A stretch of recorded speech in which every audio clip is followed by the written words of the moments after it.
Hello and welcome to Linked 11, episode 5, back by very popular demand after a few weeks off. It's the YouTube channel where I take a random footballer, rank them for their achievements, talents and stories of their career, look at a previous club they're at and a previous teammate, and then repeat that to build a squad of 11. So the player I was thinking of today to kick it off was Rory Delap, ex-Derby, Sunderland and most famously Stoke player. He also did have a couple of caps for Ireland in his career. So from a achievements score, I gave him a 3. He had a pretty good Premier League career with Stoke, and his talent, I gave him a score of 6 for his talent. I think he had this obviously very good ability for throwing the ball in and causing complete pandemonium, especially with Stoke. Got a couple of famous assists, and from reading up on it, he used to actually throw a javelin in his younger age, and it was meant to be a pretty competitive player at that, and that's what they put down. It attributes his ability for throwing the ball in down to some skills he learned there. And I think his top speed he could throw a ball, it was 37 miles an hour, which is pretty impressive. And stories, I give him a 7. I think he kind of how do you say, he represents that Tony Pulis Stoke era of the long ball and a kind of that style, and the Rory Delap throw-ins were a big part of that. So I gave him a score of 7 for that. So that gives Rory Delap a total score of 126. Also he's got a son, Liam Delap, coming through at City, and you never know, he could actually achieve more than what Rory did in his career, but sure, that left to be seen.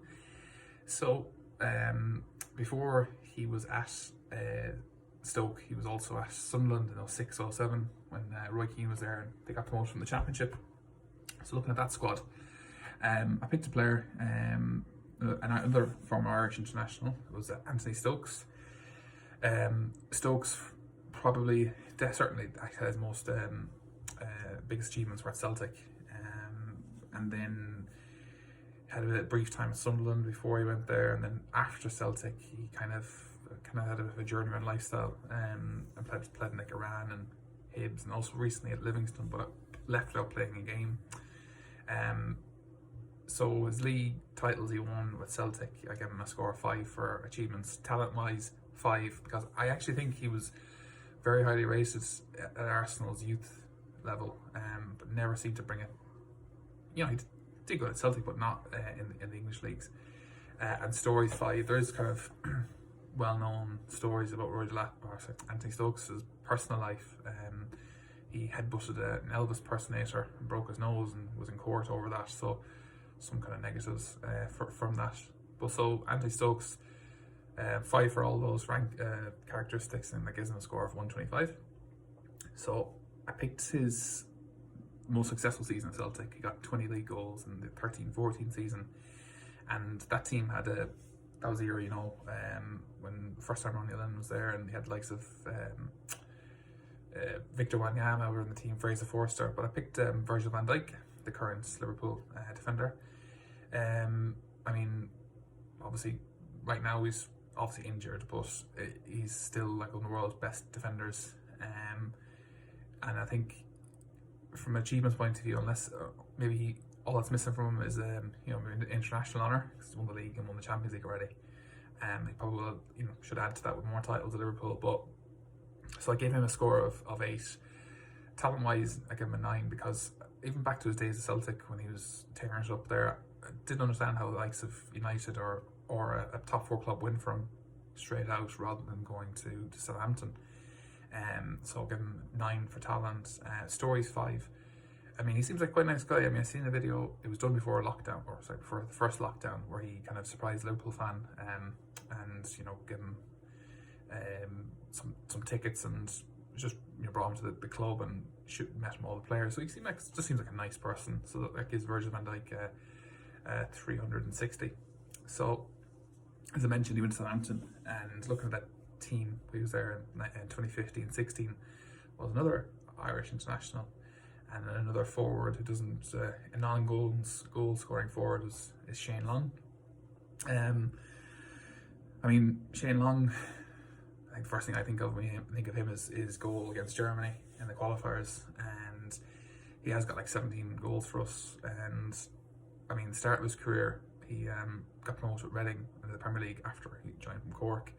But he's had he goes through these massive periods of time where he doesn't score a goal in the Premier League. But I mean, he's had a good career, but not a prolific one. Achievement-wise, bar the championship at Reading, he hasn't won any titles. Talent-wise, I give him 5. I think he's a really hard-working forward. I think he should be in the Ireland squad right now. Can't buy a goal, but so I give him a 5 for that. And Story 6, I think, just predominantly for that Germany goal where he beat Neuer, who were the world champions at the time. So I give him a score of 90. So taking his Reading team up 06-07, the year they got promoted, was so I gotta get myself another defender to partner Van Dijk, was Michael Dubry. Dubry, who, like, to be honest, his career, he played for some big clubs like Leeds and Chelsea, but didn't play a whole pile of games, more of a squad player. But I did watch a recent interview on Under the Cosh, where he was at Leeds at the time. They were in financial trouble, and there was a plot that was foiled, but there was a plan to lace his pre-match pasta meal with cocaine, so he'd fail a test, and then they could kick him off the wage bill. So that's not great, but achievement-wise, I give him a 3, because I think he was always more of maybe a third or fourth choice defender when he's at Leeds and at Chelsea. And talent-wise, 4. I mean, maybe a little bit generous there, but he didn't really have a prolonged period of time where he was a first choice centre back at a big club. And Story's 5, just for that particular story on the Kosh podcast was pretty interesting. So I gave him a score of 60. So he was at Chelsea in 98-99, and that was the era before Abramovich, and kind of that period of time where I didn't really mind Chelsea. They were kind of like winning FA Cups and getting into the Champions League, but weren't really a powerhouse club. And a player who kind of, I suppose, encapsulates that era well was Gianfranco Zola. Zola, the Italian international, 35 caps for Italy, won Serie A with Napoli, and won a couple of FA Cups with Chelsea. I mean, achievements wise, 6. I think he could have probably been a bigger club at the time. He might have won the titles and stuff, but he's loved by Chelsea, and he had a good career. Talent wise, 8. I think he was free kick specialist, and he was kind of tricks and flicks. He was unreal. And stories, I give him a 5, because I remember when Abramovich came in 03, they wanted to keep Zola, but he already agreed to go back to Italy. Rather than taking the big money, he kind of man of his word.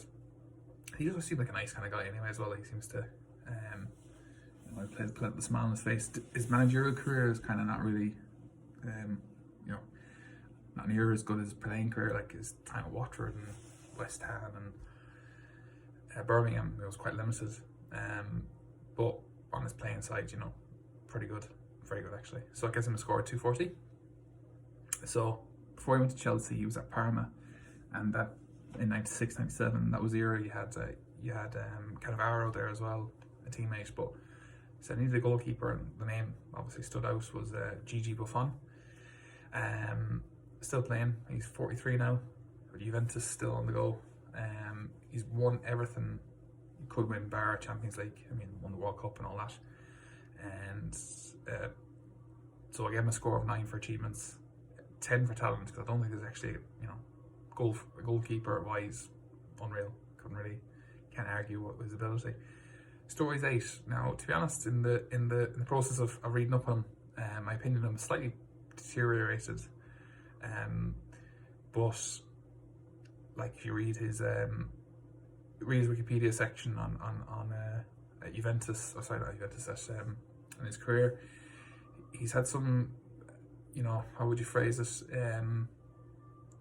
Some slurs put against him from his political gestures, and also part of the Juventus team that was part of the Campagnoli scandal, where the match fixing. I was just to flash it up while I'm talking about him. So Oh yeah, and as well as that, when he kind of had a go at Michael Oliver, and when they got kicked out of the Champions League, he said, how do you phrase it here is now?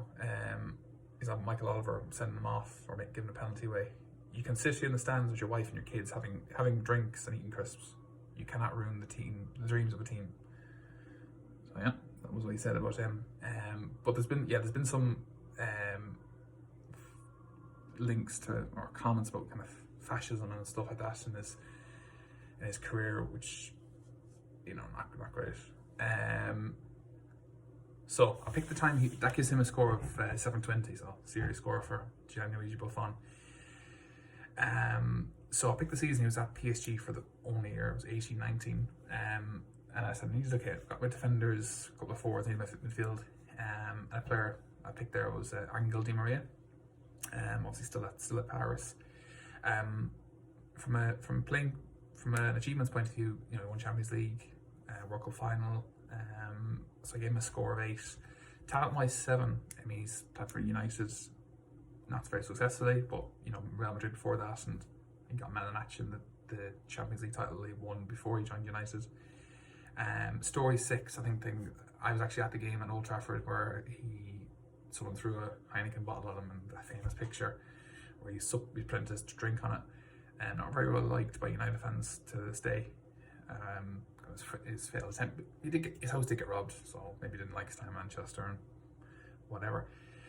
So that gives Di Maria 336. So I picked the time before he joined Madrid. It was at Benfica in 09-10. And I picked left back Fabio Contrao.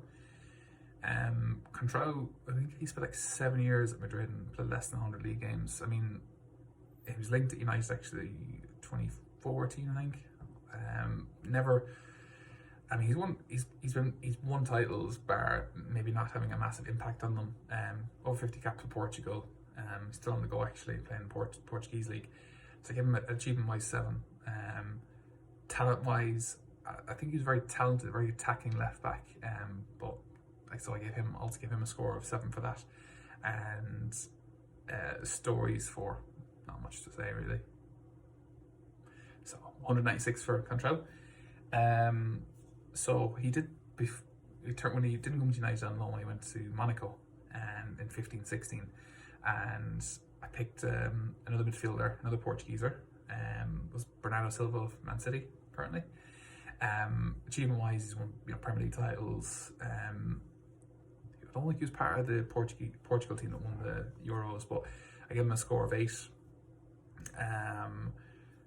Talent wise, give him a 7. Like he's very talented. It's probably not a guarantee. I don't know is he fit now or not, but he's not a guaranteed starter for City at the moment, but still serious player. And stories 4. So that gives him a score of 224. And so the last player of the team, he's another centre midfielder, and I picked his current Man City teammate, Kevin De Bruyne. So not much to say about De Bruyne, obviously top class player. Again, just missing international honours in the Champions League, but give him a score of 8 for achievements. Talent wise 9. And stories 4. Nothing really to report on his any amusing stories. So that's 288 for Kevin De Bruyne. So in summary, the team is 4-4-3-3 formation. You got Buffon, Delap, Van Dijk, Duberry, Contrao. Midfield of Bernardo Silva, Kevin De Bruyne, Di Maria. Up front then front 3 of Stokes, Long and Zola. Thanks very much for watching. Please like, subscribe, share it to your friends, and yeah, take care.